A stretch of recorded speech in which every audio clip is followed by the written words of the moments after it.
तो hi hello class 11th वालों। तो आइए जल्दी से आप लोगों की अर्धवार्षिक परीक्षा 2025-26 जो कि आप लोगों का था फिजिक्स यानी कि भौतिक शास्त्र का पेपर। तो आइए जल्दी से फिजिक्स के सभी क्वेश्चंस के आंसर को बेहतरीन तरीके से समझ लेते हैं और देखते हैं कि आप लोगों ने क्या किया है। तो देखिए जरा, पहला क्वेश्चन है, यहाँ पर सही विकल्प चुन करके लिखिए। तो 1 जूल तुल्य होता है, तो ये तो सभी को पता है, 1 जूल बराबर होता है 10⁻7 अर्ग। ओके। असमान त्वरण होने पर वेग समय ग्राफ होता है, तो ये वक्रीय होता है। कैसा होता है? वक्रीय रेखा। ओके। रॉकेट नोदन के कार्य सिद्धांत किस पर आधारित है? तो ये भैया सभी को पता है, संवेग संरक्षण के सिद्धांत पर। ओके। चलिए देखते हैं अगला। अप्रत्यास्थ संघट्ट में संरक्षित रहती है कौन सी? तो इसमें रहता है केवल संवेग। केवल क्या रहता है? संवेग संरक्षित रहता है, गतिज ऊर्जा संरक्षित नहीं रहती। जड़त्व आघूर्ण का एसआई मात्रक यहाँ पर क्या होता है? तो वो होता है किलोग्राम इंटू मीटर का स्क्वायर। क्योंकि जो जड़त्व आघूर्ण का फॉर्मूला होता है वो क्या होता है? देखिए, वो होता है m इंटू आर का स्क्वायर, द्रव्यमान गुणे घूर्णन से लंबवत दूरी का वर्ग। तो इसका हो जाएगा किलोग्राम और मीटर का स्क्वायर। ओके। पृथ्वी सूर्य की परिक्रमा 1 वर्ष में करती है। ओके। इनके बीच की दूरी को दुगना कर देने पर नवीन परिक्रमण काल क्या हो जाएगा? तो नवीन परिक्रमण काल हो जाएगा 2√2 वर्ष। इसका कैलकुलेशन मैंने कर लिया है, ये क्वेश्चन भी पूछा जा सकता है तो वो आप लोगों को मिल जाएगा। ठीक है, फिलहाल इसका आंसर हो जाएगा 2√2 वर्ष। ओके। अब आप लोग देख लीजिए आपने क्या लगाया। चलिए देख लेते हैं अगला। और अगला यहाँ पर हमारा क्वेश्चन आ जाता है, खाली स्थानों की यहाँ पर बेहतरीन तरीके से पूर्ति कीजिए। तो देखिए पहला क्या है, 0.501 में सार्थक अंकों की संख्या कितनी है? तो भाई साहब 3 है, क्योंकि ये वाला सार्थक अंक में नहीं गिना जाएगा, बाकी ये तीनों गिने जाएंगे। ओके। वेग समय ग्राफ समय अक्ष से ग्रह क्षेत्रफल किसको बताता है? तो ये तो भैया किसको बताता है? या तो आप लोग लिख सकते हैं कि ये विस्थापन को बताता है, या बताता है ये हमारी दूरी को। ओके। प्रक्षेप का प्रक्षेपण वेग को दुगना कर देने पर उसकी क्षैतिज परास कितनी हो जाएगी? तो 4 गुना हो जाएगी। कितनी हो जाएगी? क्षैतिज परास 4 गुनी हो जाएगी। बल का आवेग क्या होता है? ये संवेग में परिवर्तन। ओके। बल का आवेग क्या होता है? संवेग में परिवर्तन। गतिज ऊर्जा K और P यानी कि संवेग में क्या संबंध है? तो K बराबर होता है यहाँ पर हमारा P का स्क्वायर बटे में होता है 2m। ये इनका रिलेशन है। ओके। ये सब किए कराए सवाल हैं।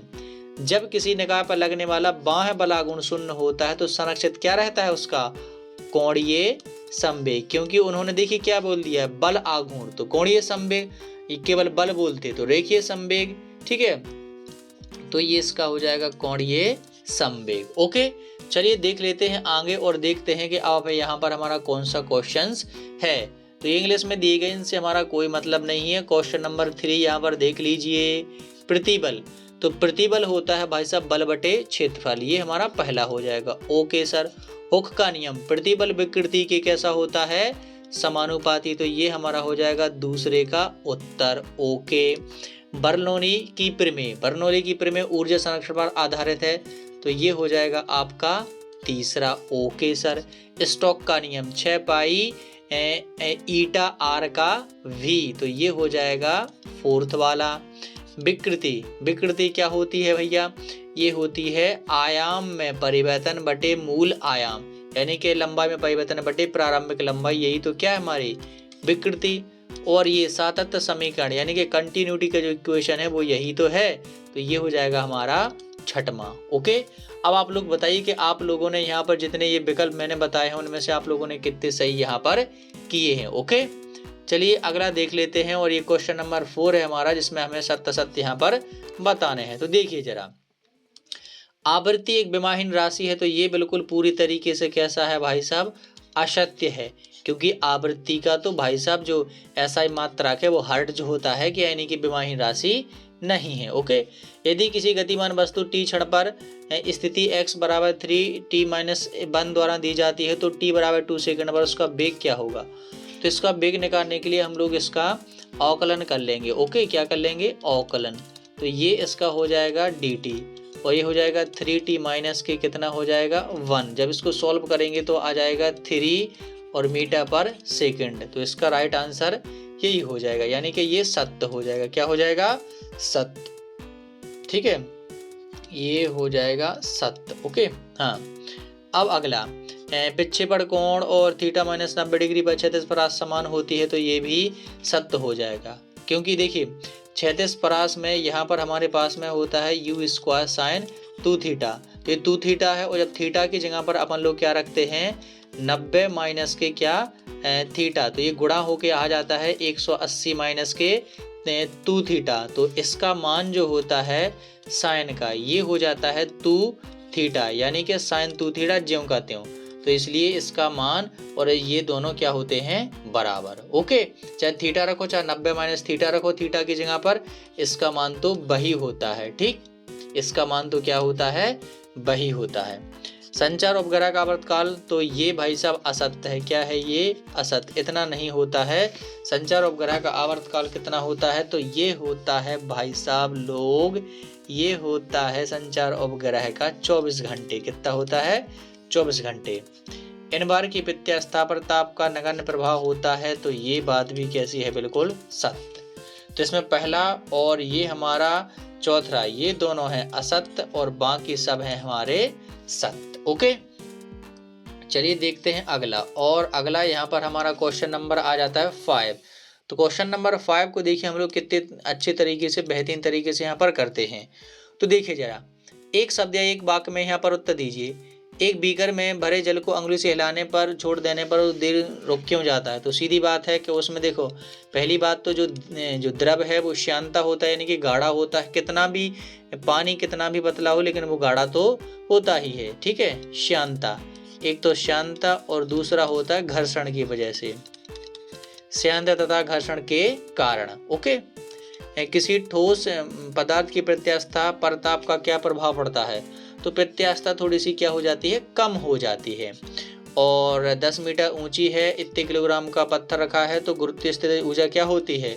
तो गुरुत्वीय स्थिति ऊर्जा होती है U बराबर के हमारी क्या होती है? mgh। तो जब इसमें मान रखेंगे तो ये 5 और m का g का मान 10 दिया गया है और 5 किलोग्राम, तो टोटल आ जाएगा 500 जूल। ठीक है, इसका राइट आंसर कितना हो जाएगा? 500 जूल।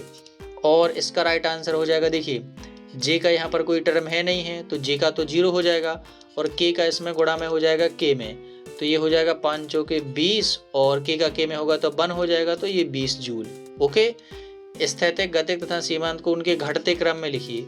तो सबसे पहले लिख लेंगे हम लोग सीमांत को, फिर लिख लेंगे हम लोग स्थैतिक को, फिर लिख लेंगे हम लोग गतिक को, तो ये इनके घटते क्रम में हो जाएगा। ओके, तो ये थे सभी के सभी विकल्प। अब आप लोग बताइए मुझे कि आप लोगों ने कितने विकल्प हैं वो सही किए हैं और कितने नहीं। अब आप लोग चाहते हैं कि मैं इन सभी क्वेश्चन को यहाँ पर बेहतरीन तरीके से सॉल्व करके बताऊं, तो आप लोगों के एक प्यारे से कमेंट के दूर ही हैं ये क्वेश्चन, यानी कि आपने वहाँ पर कमेंट किया और यहाँ पर इनके सारे के सारे आंसर आप लोगों को बेहतरीन तरीके से डिलीवर कर दिए गए। कोई देरी की यहाँ पर नहीं की जाएगी। ठीक है, ये तैयार ही रखे हैं, बस आप लोगों को कमेंट करने की देरी है। ओके, तो जल्दी से कर दीजिए कमेंट, और इसी तरीके से और भी हर एग्ज़ाम के पेपर को देखने के लिए और हर सब्जेक्ट के हमारे साथ बने रहिए।